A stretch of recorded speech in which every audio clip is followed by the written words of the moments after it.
Curaçao também ter esse ajuste para manejar gasto ng aparato público.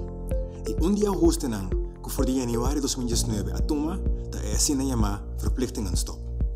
Pero Kiko é sakita. Não é possível mais para o governo fazer uma obrigação financeira 5 anos permite adelantar para essa aqui.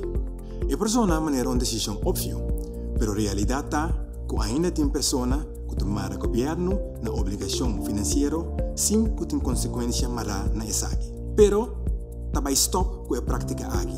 Passou também começa a aplicar sanção. Que men todo empregado público mestre vai ter na mês na regra não que te ancra em lei.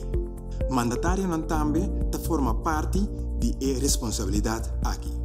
O ministro tem que dar aprovação de seu ministério para qualquer montante de 25 mil florin que saca.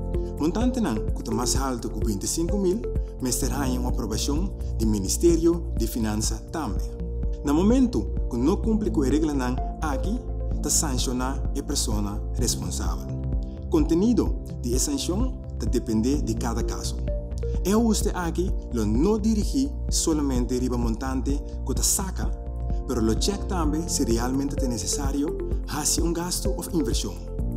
É aqui onde accionam para lograr balançar o presupuesto e assim evitar que te siga saca mais sem que te dentro de carro.